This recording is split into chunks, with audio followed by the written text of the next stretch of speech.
Welcome everyone back to weekly weather updates, and this evening we're going to have a look at the latest GFS ensembles. We'll have a look at some precipitation charts, so we've still got more thunderstorms and more showers and heavy rain over the next few days, and we'll have a look at the latest radar as we have again more thunderstorms today, and we do have some very heavy rain in the southwest. Do remember, if you enjoy my videos, make sure you do like and subscribe, and do remember to follow me on Twitter as well for more up-to-date, for the latest updates. Link is in the description. I wanted to first start this video then by bringing the unfortunate news that yesterday, during one of those thunderstorms that were affecting parts of the north, a 9-year-old boy unfortunately was struck by lightning and has sadly passed away. Now, this is a tragic incident and it's very rare, but it's just really sad that unfortunately the young boy was playing football and yes, was caught out in thunderstorm. It just shows you the danger that we do have with these thunderstorms. Now, on average, only 2 people per year tragically die on average from lightning strikes in the UK. But I definitely think in response to this, I think a lot more people are going to be paying attention to the actual risk factors. So a lot of the time, people who enjoy the weather, like storms, like photogenic clouds, view it from your window, but never go outside in a quite an active thunderstorm. It really is very dangerous, and in this scenario, it's just really unfortunate being caught out in the middle of the football pitch. If you are out in the middle of the field with a thunderstorm overhead, make sure you do either take cover within a car or within a structure. Don't go underneath a tree, as if the lightning does strike the tree, it could also fork out into you as well. If you haven't got anywhere to go, then cuddle up in a ball on the floor, reducing your surface area, hopefully, and wait for it to pass. So I just wanted to bring this tragic news, as it always shows you the danger that we have with our weather and our atmosphere. Even though the UK generally doesn't have the most severe weather, and it may be severe for us, but compared to other parts of the world, we really don't see too many of these sort of tragic events. But very sadly, a 9-year-old boy has passed away. So I just wanted to pay tribute to that.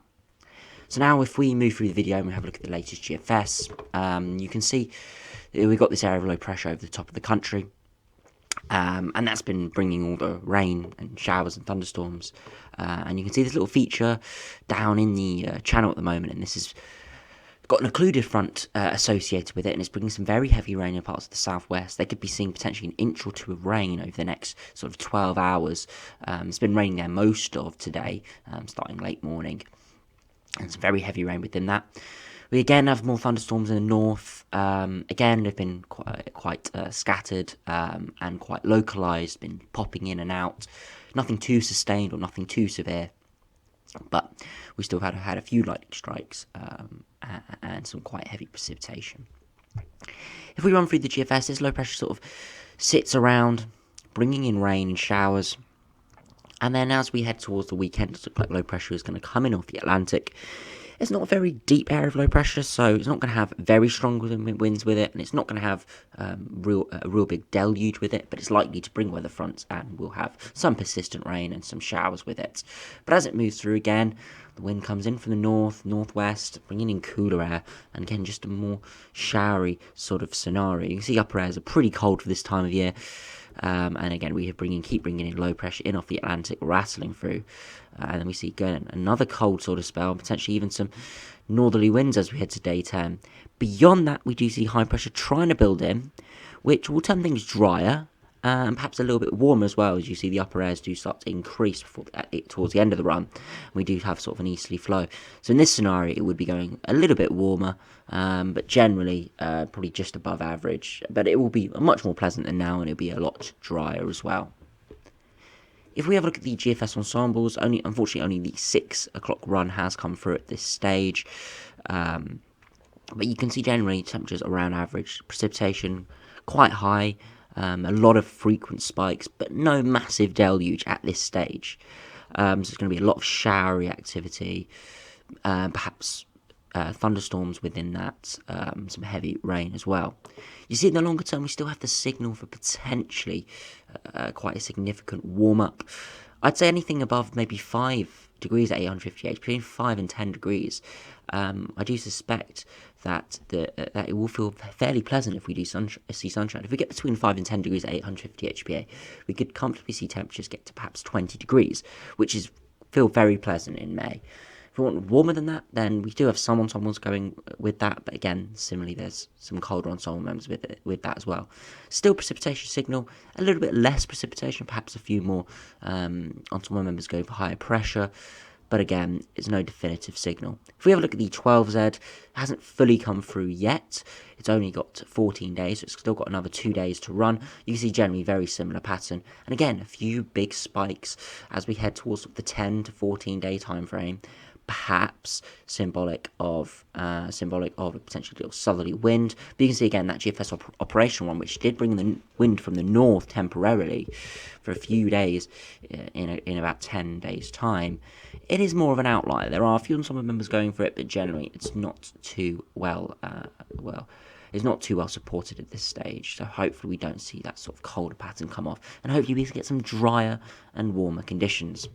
If we now have a look at the precipitation, we'll just run through this quickly, just showing you what the potential is over the next few days. I mean, you can see at the moment, you've got a lot of showers and that very heavy rain in southwestern parts, and it's going to spiral around in that occluded front. And as it spirals and starts to move away, perhaps it could bring some more sustained rain for sort of the Midlands, southern England as well, the eastern parts, and perhaps even some heavier rain and some heavier convective showers on the northern edge of that.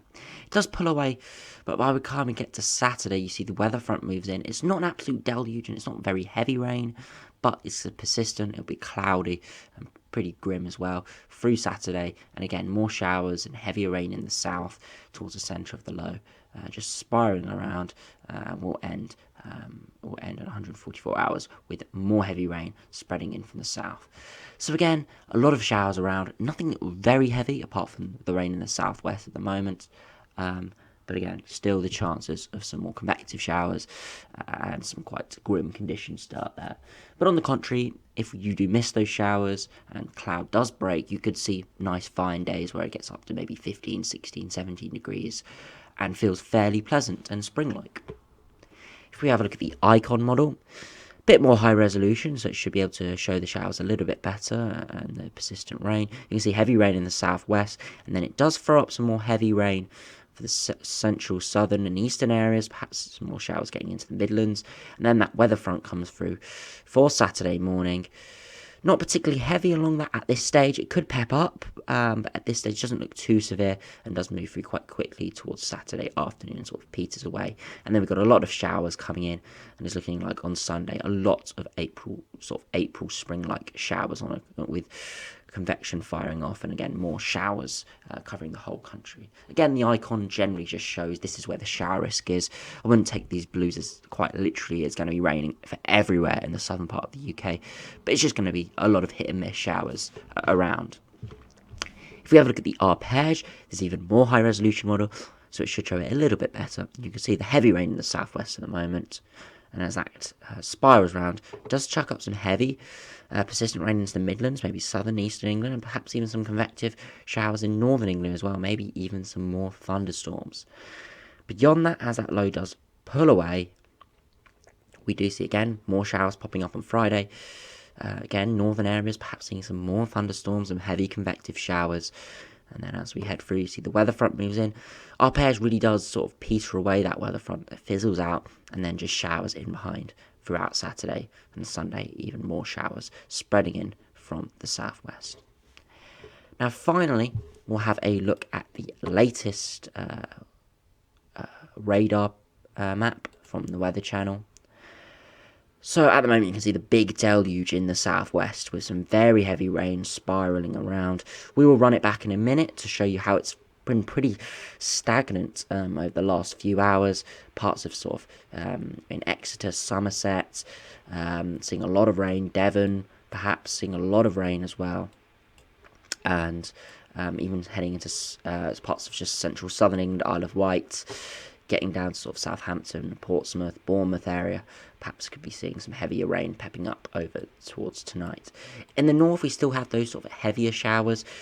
There are still some heavier pulses in there. At this stage, they don't look like thunderstorms. They do expect some darker reds within that to indicate heavier precipitation and bigger updrafts, which would cause thunderstorms and hail showers. But again, we've still got some more heavy rain spreading in these showers. They do move through quite quickly, and they do pop up and regularly sort of peter out, and then do reform on outflows.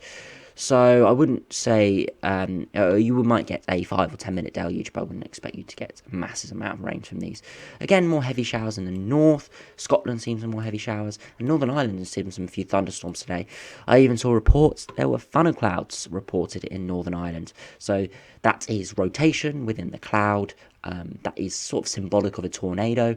A funnel cloud has to touch down to be classed as a tornado, but the funnel cloud is sort of the initial rotation. And funnel clouds are quite common, but for them to be spotted is quite difficult, because normally they're embedded within rain, heavy rain, or they don't look too different just from the cloud above you, so it's very difficult to see that rotation, and normally they're only ever seen when they touch ground and become a tornado. So funnel clouds are indicating, which just show you how volatile the atmosphere is, even though we haven't got substantial heat. It does look like there are a couple still heavy thunderstorms firing off on the border between Ireland and Northern Ireland, and there will probably be some lightning strikes and hail with that. If we do run the precipitation back a couple hours, if we just run it through, back to 5 o'clock, you can see the heavy rain in the southwest really hasn't been moving at all. Yes, the rain bands are moving northwards, but the general area of it hasn't really been moving, and you can see heavier rain is getting chucked up from the south, and I do expect it to continue moving a little bit northwards and start to spiral a bit more as well. If we run through the future forecast, again, it's not particularly accurate, but it does generally show you where the area of this heavy rain is going to be. And you can see some quite heavy rain is still out in the channel and is going to spread into southern parts. It does peter out a little bit on its northern edge, but by the end of the run, you can see more heavy rain moving into southern England. So yeah, some quite substantial conditions could be setting up there.